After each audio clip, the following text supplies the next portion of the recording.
Hi everybody, I'm Penny Hunt and this is Penny Heart to Heart. Today I am going to chat with you for just a few minutes about my latest writing. In fact, I just posted it up on Facebook this morning and on all my social media, called Openhearted. And I wrote this about how at times in life we live protecting our heart and sometimes in life we open our heart. I live here in Wyoming, and last weekend we had our first big taste of winter with snow and cold. And oftentimes in the winter we hunker down to stay warm and kind of isolate ourselves from the outside world and don't go as many places, especially here in Wyoming when it's snowy and cold and windy. But many times we experience winter-like in our soul when things happen in life, whether it's grief or anger or disappointment or many of the things that happen to us in life that kind of take our breath and set us back a little bit. And those times, just like in winter, we hunker down and we try to protect our hearts. I always talk about this, especially in grief, about you see people grieving or people in depression and how their stance is hunkered over and they don't stand up straight. They're hunkered down and their shoulders are down because they're trying to protect their heart. Their heart has been hurt so deeply that they're trying to protect it. It's happened to me, it's happened to all of us. So if you notice that, and then you notice people that are in a great spot in their life and the sun is shining and it's spring or summer, in so many ways, happiness is happening in their life. And then we stand up straighter and taller and we open our hearts more. It's kind of like Superman when he pulls his shirt open and instead of seeing the big S, you see your heart because you expose your heart more. You're not protecting it so much. It is like the difference between a caterpillar and a cocoon and a butterfly who flies with big, beautiful wings.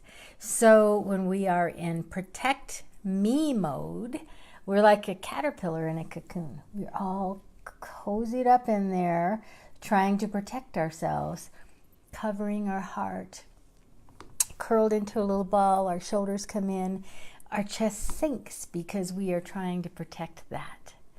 But when we are in butterfly mode and everything is sunshine and happiness and good things in our life, we stand up straight, we stand up taller, we push our shoulders back, and our heart naturally opens, just like butterfly wings.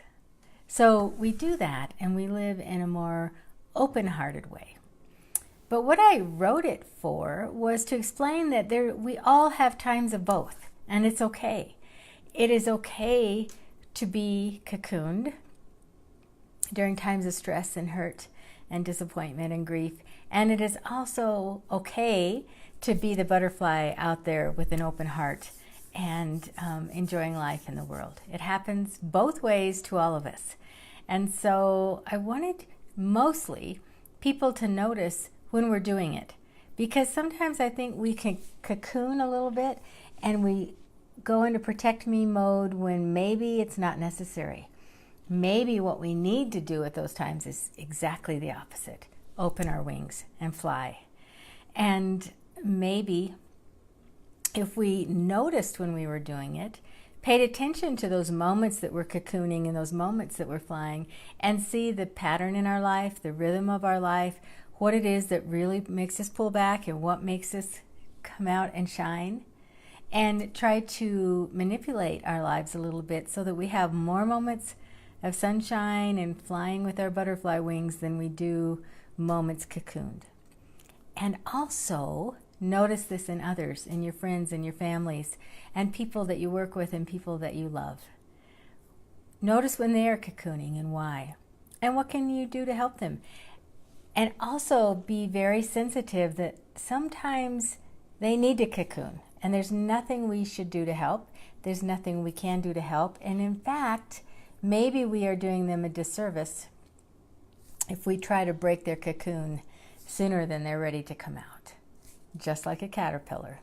If you open it too soon, it's not going to grow into this beautiful butterfly. And so I wrote Open-Hearted just to really make you think about it. Think about how these rhythms and patterns go in your life.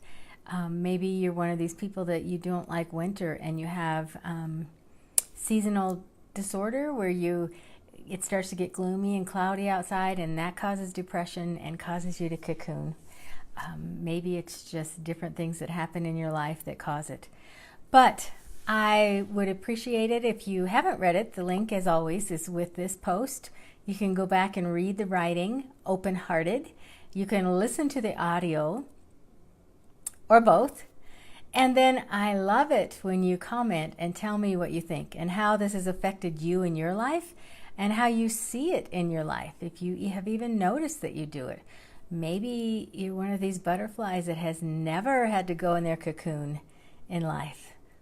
But I think we all have, and we all do. So I thank you for joining me. This is just a quick few minutes. I always like to talk about why I wrote what I did and how I would like you to use it to help you, and just as an observation piece to observe how you live your life. I hope you have a wonderful day, a beautiful day, and I thank you again for joining me. I am Penny Hunt. Thanks for watching.